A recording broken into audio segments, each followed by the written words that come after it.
Video 18, Lesson 2.8, Multiplication of Decimals. Please open your notebook and get ready to add this to your notes. Our topic today is multiplication of decimals. When you multiply with decimals, there are 3 steps that you need to follow. Write these steps down in your notebook. Step 1. Make a magnitude estimate of the product. Step 2. Multiply the numbers as if they were whole numbers. So for the time being, just ignore any decimal points. Step 3. Then use the magnitude estimate as a guide to inserting the decimal point at the correct location in the answer. When you made your magnitude estimate, if you estimated that your answer should be in the thousands, then you will know to place the decimal point in the numbers so that your answer is in the thousands. Make sure you have these notes copied down before you continue. Let's take a look at a couple of examples. Michael has a part-time job at the local coffee shop where he earns $6.72 an hour. On Saturday, he works a 7-hour shift. How much does he earn for this shift? Well, let's follow our 3 steps to find the answer to this problem. First step, estimate the answer. Now when we make a magnitude estimate, we want to round to the highest place value. Since this is the ones place is the highest place value, we should round to the nearest whole number. So $6.72 we will think of as $7. And on Saturday he works a 7-hour shift. Now there really is no reason to change that number 7. So let's estimate 7 times 7 equals 49. So we know that our answer should be in the tens. The second step is to multiply as we would with whole numbers. So we're going to do $6.72 times 7. When we multiply, we're going to do 7 times 2 and get 14. Carry the 1 up top. 7 times 7 is 49, plus 1 is 50.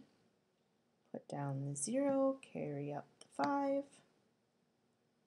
And 7 times 6 is 42, plus 5 is 47. Now here's what we get. However, this is not the right answer, 4,704. We have to remember that we had a decimal point.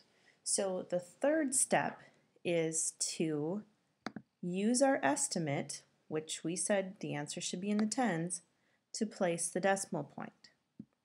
Okay, so I'm going to take this decimal point. If I estimated that my answer should be in the tens, then, come on baby, I know that if I put the decimal point right here between the 7 and the 0, my answer will be in the tens. Let's check to see if we did it correctly.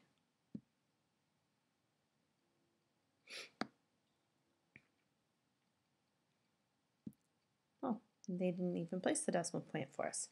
So take my word for it. This is the correct answer. And that makes sense. $47.04 is very close to 49. Let's try another example.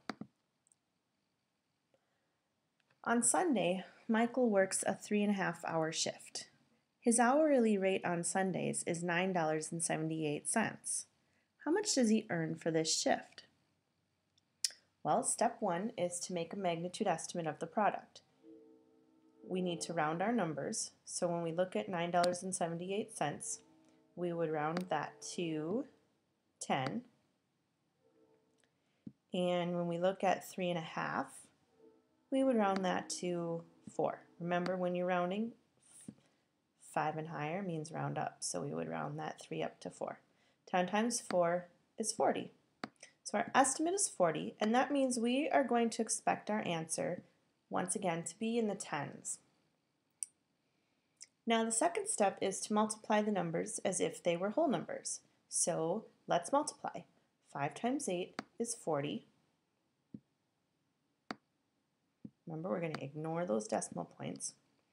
5 times 7 is 35, plus 4 is 39. 5 times 9 is 45, plus 3 is 48. Now, when I multiply by the 3, I am moving up a place value, so I need to put that 0 in there to hold my place. 3 times 8 is 24.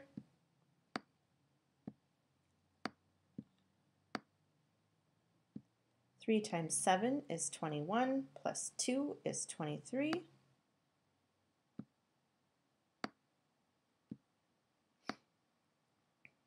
3 times 9 is 27, plus 2 is 29. I'm trying to keep all of my numbers lined up in the columns where they should be. Now I can add these together. 0 plus 0 is 0. 9 plus 4 is 13. 1 plus 8 plus 3 is 12. 1 plus 4 plus 9 is 14. And 1 plus 2 is 3. So here are my numbers. Now, I need to place my decimal point. That's step 3. We estimated that our answer would be in the tens. So that tells me that I need to take the decimal point and I need to place it, whoa, right there in between the 4 and the 2. So that my answer is 34 and 230 thousandths, or actually we're talking money here, so it would be $34.23. Excellent, we did that right. It would be a good idea to put these example problems in your notebook, or put at least maybe this one in your notebook. You don't have to write down, copy the problem, the word problem, but maybe put the numbers and the work that we did, just to remind yourself in the future, if you ever need to look back for a little reminder, you can remember how we solved this kind of a problem. Sometimes for 5th graders, placing decimal points is kind of a tricky thing to do. So let's do a little bit of practice. Pause this video and make a quick magnitude estimate just in your head and think about where should that decimal point go. Then resume the video. Okay, so now hopefully you tried these problems. When I look at number 1, I'm going to think 40 times 20. 40 times 20 is 800. So that tells me that my answer should be in the hundreds. So I'm going to place the decimal point right there. Let's see. Excellent. Is that what you did? I hope so. Number 2, I'm going to estimate 90 times 90. So that would be 8,100 would be my estimate. So my answer is going to be in the thousands. And I need to place my decimal point right there between the 5s. Let's see. All right, got that one. In the third one, I'm going to estimate 6 times 1. 6 times 1 is 6. So my answer is going to be in the ones place. There you go. And in the fourth one, I would estimate 2 times 3 is 6. So again, my answer should be in the ones place. Bullseye.